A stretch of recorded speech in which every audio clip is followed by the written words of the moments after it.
प्रतीक। आज हम बात करने वाले हैं स्टॉक मार्केट के बारे में। तो आज इस वीडियो में हम जानेंगे कि स्टॉक मार्केट में हम कैसे ट्रेड कर सकते हैं, कैसे इन्वेस्टमेंट की जा सकती है और किस तरीके से स्टॉक मार्केट में हम इन्वेस्टमेंट के थ्रू या ट्रेडिंग के थ्रू पैसा कमा सकते हैं। तो जैसे हमने पिछली वीडियो में बात की थी बेसिक्स ऑफ स्टॉक मार्केट क्या होता है और स्टॉक मार्केट में क्या-क्या चीज़ें हमें चाहिए होती हैं ट्रेडिंग या इन्वेस्टमेंट शुरू करने के लिए।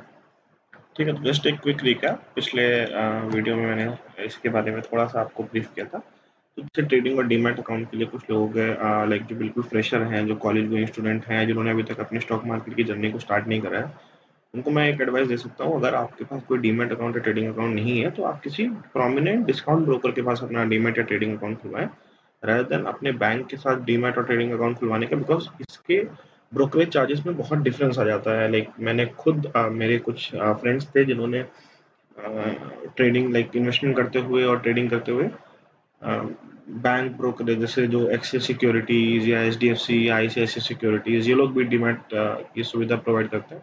इनके थ्रू इन्होंने अकाउंट खुलवाया था। उनको काफ़ी सारा ब्रोकरेज, मतलब काफ़ी अच्छा खासा ब्रोकरेज, इतना ब्रोकरेज मैंने कभी नहीं सुना था, बिकॉज मैं डिस्काउंट ब्रोकरेज के साथ मेरा अकाउंट था। मैं जीरोधा के साथ अपना अकाउंट खुलवा रखा है। तो मैं आपको यही एडवाइस करूंगा, अगर आप फ्रेशर हैं या अभी तक आपने अकाउंट नहीं खुलवाया है, तो आप किसी डिस्काउंट ब्रोकरेज के पास जाइए, किसी प्रोमिनेंट ब्रोकरेज के पास ही जाना। आजकल काफ़ी ऑफर्स हैं, लाइक नए-नए ब्रोकरेज मार्केट में आ रहे हैं। कोरोना के बाद लोगों ने काफ़ी शेयर मार्केट की तरफ ध्यान देना स्टार्ट किया है कि इतना ज़्यादा रिटर्न कम समय में लोगों ने कमाया है। लोगों के पैसे 6-8 महीने में डबल हो गए हैं, क्योंकि जब कुछ ऐसा पेंडेमिक आता है तो शेयर मार्केट में एक डीप फॉल आता है, और अभी जैसे उसके बाद चीज़ें सुधरी तो उसी साथ स्टॉक मार्केट काफ़ी ऊपर चला गया। मतलब जो कोरोना से पहले का टाइम था उस लेवल से भी ऊपर है अभी, जबकि कोरोना पूरे तरीके से नहीं गायब हुआ है, बट स्टिल। तो इसीलिए अगर जैसे आप डीमैट या ट्रेडिंग अकाउंट खुलवाना चाहते हैं, किसी प्रोमिनेंट ब्रोकर के साथ आप खुलवा सकते हैं। मेरा अकाउंट जीरोधा के साथ है, मैं डिस्क्रिप्शन में लिंक दे दूंगा, आप उससे रेफरल लिंक के थ्रू खुलवा सकते हैं। ये किसी भी डिस्काउंट ब्रोकर के साथ जो प्रोमिनेंट हो। 4-5 ब्रोकरेज के नाम मैं आपको बता सकता हूँ, जैसे जीरोधा, शेर खान, अपस्टॉक्स।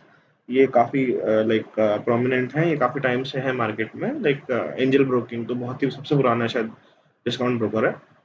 इनके साथ आप अकाउंट खुलवा सकते हैं। थोड़ा-सा सेफ्टी कंसर्न रहता है, और ये सब मोस्टली आपको 1 साल का एनुअल मेंटेनेंस चार्ज फ्री देंगे, तो आपको कुछ इतना ज़्यादा ब्रोकरेज और ये पैसा नहीं देना पड़ेगा। तो ये एक मतलब मेरी पर्सनल एडवाइस है कि डिस्काउंट ब्रोकर के साथ स्टार्ट करें, क्योंकि ज़्यादा इन्वेस्टमेंट स्टार्टिंग में आप इसमें देके तो इतना कोई जिसका लॉजिक बनता नहीं है। अगर आप फ्रेशर हैं या आपके पास पहले से अकाउंट है, तो आप उसको कंटिन्यू कर सकते हैं, चाहे वो बैंक के साथ हो या कहीं पे भी हो। ठीक है, तो जैसे हमने उस दिन बात किया था कि रिस्क और नॉलेज और कितना रिटर्न हम स्टॉक मार्केट से कमा सकते हैं, ये चीज़ हमें पहले से माइंड में रखनी चाहिए, क्योंकि बहुत सारे मिथ हैं लोगों के माइंड में। लोग सोचते हैं कि सिर्फ और सिर्फ रिस्क है मार्केट में, ऐसा कुछ नहीं है। मार्केट से लोगों ने इतना पैसा कमाया है कि जिसके बारे में मतलब कोई एक नंबर डिफाइन करना, लिखना भी पॉसिबल नहीं है, कैलकुलेशन भी उसका मतलब पॉसिबल ही नहीं है। गवाया भी होगा, उसके इक्विवेलेंट गवाया होगा। ये लोगों ने गलतियां बहुत की होंगी तभी गवाया होगा। बिना गलती के स्टॉक मार्केट में पैसा कमाना बहुत मुश्किल है, अगर आप सिर्फ इन्वेस्टमेंट पर्पज से सोच रहे हैं तो। सिर्फ इन्वेस्टमेंट पर्पज से पैसे लूज कर देना बहुत मुश्किल है। मतलब इन्वेस्टमेंट लॉन्ग टर्म, लाइक 10 साल 15 साल, इतने समय में आपका पैसा डूब गया या आपका लॉस हो गया, अगर आपने समझदारी से इन्वेस्टमेंट किया, तो बहुत मुश्किल है, बहुत रेयर कोई केस होगा या उस पर्टिकुलर पॉइंट पे आपको लॉस हो रहा होगा। तो वो एक रिस्क जो फैक्टर है वो आपको टाइम टाइम अगर आप देंगे तो वो रिस्क मिनिमाइज हो जाता है। तो टाइम के इन्वर्सली प्रोपोर्शनल हो जाएगा रिस्क, जितना शॉर्ट टाइम उतना ज़्यादा रिस्क, और जैसा टाइम लॉन्ग हो जाएगा तो रिस्क भी आपका कम हो जाएगा। उसका जैसे रिटर्न, लोगों के मन में ये चीज़ है कि अरे वो हर्षद मेहता ने कितने कम समय में इतना पैसा कमा लिया। अगर आपने वो सीरीज़ ना देखी हो, स्कैम 1992, तो वो भी मैं आपको रिकमेंड करूँगा, ज़रूर देखिए। बहुत अच्छी सीरीज़ है, स्टॉक मार्केट के बारे में बहुत जानकारी आपको उससे मिल सकती है। तो जैसे मैं बोला था कि हर्षद मेहता ने बहुत कम समय में बहुत ज़्यादा पैसा कमा लिया स्टॉक मार्केट से। तो स्टॉक मार्केट में हम 1 लाख डाल के 1 करोड़ कमा सकते हैं। आप कमा सकते हैं, बट धीरे धीरे धीरे बढ़ेगा। इन्वेस्टमेंट में भी आप अगर कोई रिटर्न एक्सपेक्ट कर रहे हैं, तो वो 20% में आपको मैक्सिमम मान के चल रहा हूँ। वो भी हो सकता है 1 साल आप 100% कमा लें, 1 साल में आपका पैसा डबल हो जाए, but over a long period of time, हम यहाँ 5 से 10 साल की बात कर रहे हैं, तो हर साल आप सिर्फ 20% ही मैक्सिमम रिटर्न कमा सकते हैं। इस चीज़ को सोच के चलें। इससे ज़्यादा आएगा तो आपको मना नहीं कर देना है, अच्छा लाइक पैसा आता हुआ कौन मना करता है, बट स्टिल इतना ही आप मतलब एक माइंड में सोच के चलें कि इतना ही रिटर्न मिलता है, बिकॉज़ सारे स्टॉक आपके एक साथ चलेंगे ये पॉसिबल नहीं है। और किसी एक ही स्टॉक में आप पैसा लगाएं तो ये सबसे बड़ी बेवकूफ़ी है। वही अगर स्टॉक अगर नहीं चला, मान लीजिए उसमें कुछ ऐसा फ्रॉड हो गया, कुछ हो गया, तो आपका पैसा डूबने के चांसेस है। तो थोड़ी सी स्ट्रैटेजी वाइज हमको इन्वेस्टमेंट करनी स्टार्ट करनी है। इसके लिए सबसे जो इम्पोर्टेंट चीज़ है वो है नॉलेज। नॉलेज होना बहुत ज़रूरी है। नॉलेज मतलब स्टॉक मार्केट में कैसे लोगों ने पैसा बनाया है, क्या बेसिक कॉन्सेप्ट है। डाइवर्सिफिकेशन, जैसे आपको अलग अलग सेक्टर के स्टॉक लेने हैं, बैंक का भी स्टॉक लेना है, ऑटो का भी लेना है, ठीक है, ये फूड एफएमसीजी जैसे जो ये हम डोमेस्टिक का जो चीज़ें हम घर में कंज्यूम करते हैं, खाने की पीने की या शैम्पू, इन सब चीज़ों के रिलेटेड, शूज़, जो भी मतलब जो एक कंप्लीट पोर्टफोलियो होता है उसमें हर एक सेक्टर के कुछ ना कुछ एलोकेशन आपको करनी है, और किसी भी सेक्टर को बहुत ज़्यादा एग्रेसिवली बाय नहीं करना है कि नहीं यार बैंक में बहुत अच्छा पैसा बनता है, बैंक से ही भर लेता हूँ मैं सारे। ये सब थोड़ी थोड़ी स्ट्रैटेजीज आप समय के साथ सीखेंगे कैसे पोर्टफोलियो बनाए। ठीक है, तो ये नॉलेज जरूरी होती है। मैंने आपको पिछले वीडियो में जो ओवरऑल व्यू बताया था तो वो चीज़ थी। और उसके बाद हमने जो स्टॉक एक्सचेंजेस के बारे में बात की थी कि हम स्टॉक एक्सचेंज से ही आप शेयर्स को बाय या सेल कर सकते हैं। इसमें हमारे दो इंडेक्स भी थे, निफ्टी 50 और सेंसेक्स। तो ये तो पिछले वीडियो का रिकैप हो गया। हाँ, तो चलिए अब हम आ चुके हैं ट्रेडिंग व्यू वेबसाइट पे। ये tradingview.com है। इसमें मैंने निफ्टी 50 का चार्ट ओपन किया है। तो अभी तक जैसे मैंने बेसिकली आपको बताया कि स्टॉक मार्केट में इन्वेस्ट या ट्रेड करने के लिए आपको डीमैट अकाउंट एक ज़रूरी है। तो आप एक अपना डीमैट अकाउंट खुलवा सकते हैं। उसके बाद जैसे हम शेयर्स को बाय और सेल करते हैं अपने एनालिसिस के हिसाब से कि हमें लगता है कि अच्छा ये शेयर सस्ता है, इसको बाय कर लेते हैं, जब ये महंगा हो जाएगा उसको बेच देंगे, तो जो डिफरेंस होगा वो हमारा प्रॉफिट है। ये बेसिक कॉन्सेप्ट है शेयर मार्केट या किसी भी मार्केट का। ठीक है,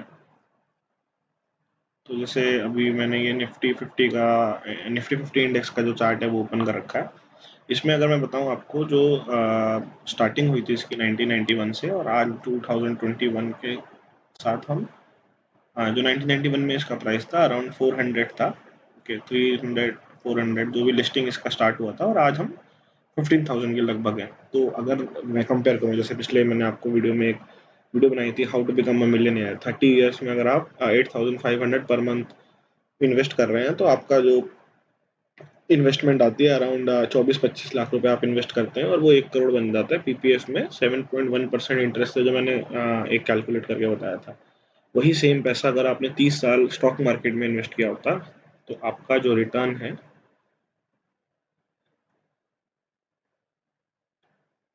जो एक मतलब इसमें सिर्फ एक रफली रिटर्न, आप इसको एग्जैक्टली मत मानिएगा, बट एक आपको बताने के लिए एक बस एक कंपैरिजन अगर मैं करूं, तो इसमें आपको रिटर्न मिल रहा है 3500%। मतलब 35 गुना हो गया। 3500 मतलब अगर आपने 25 लाख लगाए होते तो उसका 35 गुना हो जाता। बट आप इतने परफेक्ट, मतलब इतना परफेक्टली हम इतने लंबे समय तक शायद ना होल्ड करते, कभी ऊपर कभी नीचे ऐसा होता, कभी लालच है, कभी पैसों की जरूरत होती है, तो मतलब फिर भी अगर आप देखिए 3500% इतना रिटर्न मिल सकता है स्टॉक मार्केट में 30 साल में। 25 लाख का कितना परसेंट था? 400%। 25 लाख का 1 करोड़ मतलब 4 गुना, तो 400%, यहाँ 3500, उससे लगभग लगभग 10 गुना, जो कि ऑलरेडी 7.1 है, उसका लगभग लगभग 10 गुना। तो ये एक मतलब जो मैं आपको बोल रहा था कि स्टॉक मार्केट में लोगों ने इतना पैसा कमाया कि लिखना भी मुश्किल हो जाएगा। ये एक उसका एग्जाम्पल है कैसे कमाया। सारा अपना कमा पाते हैं, मैं मानता हूँ। और समय भी बहुत लंबा था, 30 साल। बहुत मुश्किल होता है 30 साल किसी चीज़ को होल्ड करना।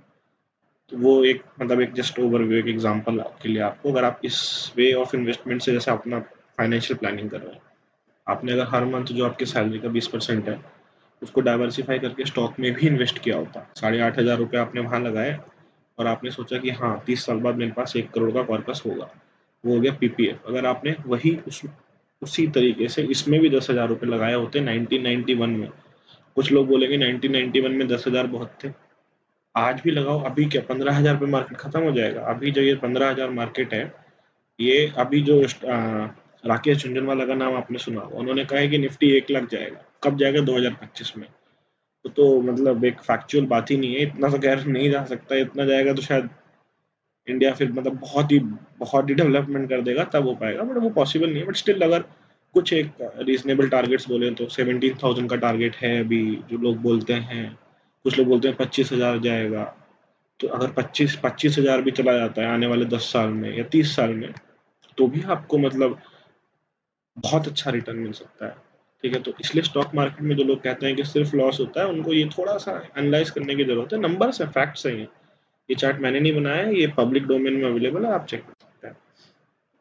ठीक है, चलिए अब हम बात करते हैं। ये जैसे मूवमेंट है, अभी क्या लोगों को क्या लगता है सिर्फ ऊपर जाता है, ऐसा नहीं। ऐसा बिल्कुल नहीं है। स्टॉक मार्केट जो है आपको हमेशा जिग जैग मोमेंटम देगा। ऐसे जाएगा फिर नीचे, ऐसे नीचे, ऐसे ऊपर गया नीचे, ऊपर गया नीचे। तो ये जो हमारा मूवमेंट है, इसी हिसाब से मार्केट में काम होता है। जैसे यहाँ पे एक 91 से 92 तक ये जो पीरियड था, इसमें हर्षद मेहता का स्कैम हुआ था, राइट, जो मैं आपको सीरीज अभी बता रहा था। तो ये जो पार्ट था, इसमें हर्षद मेहता के स्कैम की वजह से रैली थी। तो ये फेक रैली थी, क्योंकि इसमें आर्टिफिशियली पैसा इन्वॉल्व किया गया। कंपनीज जो एग्जिस्ट भी नहीं करती थी, उसमें लोगों का पैसा डाला गया, उसको इतना इन्फ्लेट कर दिया गया कि मार्केट 4 गुना हो गया था। 1 साल या 2 साल के अंदर मार्केट 4 गुना हो गया था। 35 गुना हुआ 30 साल में। 30 साल लग गए मार्केट को 35 गुना होने में, और 2 साल में ही 4 गुना हो गया था। तो वो उस मतलब टाइम में, उस जो मतलब जो स्कैम था, उस दौरान लोगों ने बहुत पैसा कमाया। इवन राकेश झुनझुनवाला बोलते हैं कि उन्होंने 1992 जो बजट इंडिया का रिलीज हुआ था, उसमें बहुत मेजर अर्निंग अपने लाइक करियर की करी। तो राकेश झुनझुनवाला के बारे में आप पढ़ सकते हैं। बहुत ही सक्सेसफुल इन्वेस्टर है, इंडिया के सबसे रिचेस्ट आदमी है, सबसे वेल्दीस्ट पर्सन है स्टॉक मार्केट से, जिन्होंने प्योरली अपनी वेल्थ जनरेट की है। ठीक है, इसके बाद जो प्रोमिनेंट हमारे, अगर कोई इवेंट, अगर जैसे, क्योंकि स्टॉक मार्केट क्या है, एक्सटर्नल इवेंट से बहुत इफेक्ट करती है। स्टॉक मार्केट में क्रैश हो जाएगा अगर कुछ ऐसा इवेंट आ गया, जैसे मान लीजिए कल इंडिया पाकिस्तान का वॉर हो गया, तो स्टॉक मार्केट एकदम उसमें इतने नर्वस हो जाएगी कि काफी फॉल हो सकता है। तो एक्सटर्नल फैक्टर्स बहुत। पीपीएफ में वो चीज़ नहीं थी, इसलिए वो सेफ और सिक्योर था। यहाँ पे भी सेफ्टी है, लेकिन सेफ्टी टाइम के साथ आती है। अगर टाइम आप लेके चलोगे, तो जैसे जैसे टाइम बढ़ता जाएगा, वैसे वैसे रिस्क कम होता जाएगा। और इसमें इतना पोटेंशियल है कि उसमें आप इतना पैसा कमा सकते हैं कि आप इमेजिन भी नहीं कर सकते। मतलब मैं आपको मुंह से बोलूंगा तो एक मतलब बहकाने वाली बात होगी। जैसे ये 2007 है, यहाँ पे मार्केट हमारा बहुत हाई पे था, 6,000 पे था। फिर यहाँ पे बबल आया, जो ग्लोबलाइजेशन था, वहाँ पे मार्केट नीचे गया। तो ये चलता रहा। उसके बाद जैसे हमने 2014 में एक स्टेबल गवर्नमेंट, नरेंद्र मोदी जी की जो गवर्नमेंट बनी, वो स्टेबल थी, मार्केट को पसंद आई, और मार्केट ने काफ़ी अच्छी रैली करी। मतलब सिर्फ ऊपर ही गया उस दौरान। उसके बाद कुछ डिसीजन आए, लाइक जीएसटी, डिमोनेटाइजेशन, उसकी वजह से थोड़ा नर्वसनेस थी मार्केट में। बट उसके बाद अगेन जो 2019 मई के अराउंड, अगर हम मई का चार्ट देखें, 2019 के अराउंड, जब अगेन सेकंड टर्म था गवर्नमेंट का, तो अगेन मार्केट अप पे चल रहा था, मतलब हाई पे हाई बना रहा था। उसके बाद फिर कोरोना आ गया, जो अभी जो हमारा लेटेस्ट टर्मिनोलॉजी है, कोरोना फॉल, कोरोना पेंडेमिक चल रहा। तो अभी उस लेवल से भी ऊपर है मार्केट यहाँ पर। तो यही बेसिक कॉन्सेप्ट है हमको, मतलब मार्केट में जो मतलब प्राइस अप डाउन कैसे होता है। अगर कोई चीज़ की डिमांड बढ़ रही है, तो वो उसका प्राइस अप जाएगा डेफिनेटली। अगर उसकी डिमांड कम हो रही है, तो उसका प्राइस नीचे जाएगा। यही मतलब एक बेसिक कॉन्सेप्ट है प्राइस एक्शन, जिसको मतलब डिमांड सप्लाई जिसको हम बोलते हैं। अगर डिमांड ज़्यादा है या सप्लाई ज़्यादा है, उस हिसाब से प्राइस जो है अप डाउन होता है। तो ये कुछ बेसिक कॉन्सेप्ट है। आगे आने वाली वीडियो में मैं कोशिश करूँगा आपको एक पोर्टफोलियो जरूर, एक अपना पोर्टफोलियो ऐसा बना के दिखाऊं, जिसमें आप सभी मतलब डाइवर्सिफिकेशन के साथ सभी सेक्टर्स में से कुछ कुछ टॉप कंपनीज उठा के अपने पोर्टफोलियो में ऐड करें, और उससे आप एसआईपी करना स्टार्ट करें। अभी थोड़ा सा मुझे लगता है मार्केट एक्सपेंसिव है, थोड़ा सा करेक्शन की गुंजाइश है। और अभी सेकंड वेव का भी कंसर्न आ रहा है कंट्री में, तो वो चीज़ों को लेके अभी इन्वेस्टमेंट थोड़ा सा मैं बोलूँगा कि आप अवॉइड कर सकते हैं तो करिए। अगर एसआईपी मोड में आप इन्वेस्टमेंट करना चाहते हो, तो आप कर सकते हैं। ठीक है, थोड़ा सा कोशिश करिए पढ़ने की। ये एक मैं आपको बुक रिकमेंड करूंगा, रिच डैड पुअर डैड। ये बहुत ही बेस्ट सेलर है, बहुत ही इजीली आपको अमेजोन से मिल जाएगी। आप इसको अगर आप बुक्स रीडिंग में इंटरेस्ट रखते हैं, तो इसको पढ़ सकते हैं। इससे आपको बहुत हेल्प मिलेगी। एक आपको मैंने सीरीज रिकमेंड करी, तो 2 रिकमेंडेशन मेरी तरफ से हो गए। और अगली वीडियो में जरूर मैं कोशिश करूंगा रेगुलरली वीडियोस बनाऊं, और आपको लाइक कुछ इन्वेस्टमेंट टिप्स दूं, कुछ गलतियां जो मैंने की अपने 5 साल इन्वेस्टमेंट करियर में, क्या मैंने गलतियां की, कहाँ से मैंने सीखा, कहाँ मैंने स्टॉक टिप वालों को पैसा दिया, क्या क्या चीज़ें अवॉइड करनी है वो करूँ। और बस आज के लिए इतना ही। आप सभी लोगों को हैप्पी होली, और सेफ रहें, कोरोना से बच के रहें। Second wave is on. तो उम्मीद करता हूँ आप सबके लाइफ में इन्वेस्टमेंट लाइक इन्वेस्टमेंट बहुत ज़रूरी है और इसकी शुरुआत आप जल्दी से जल्दी करें। चलिए, ओके, थैंक यू। और हाँ, चैनल को सब्सक्राइब कर दीजिए, अपने दोस्तों के साथ शेयर कीजिए। वीडियो पसंद आई हो तो लाइक करें। आगे आने वाली वीडियोस में मैं कोशिश करूंगा आगे रेगुलरली वीडियोस आपके लिए जरूर बनाता हूँ। Okay, thank you so much guys.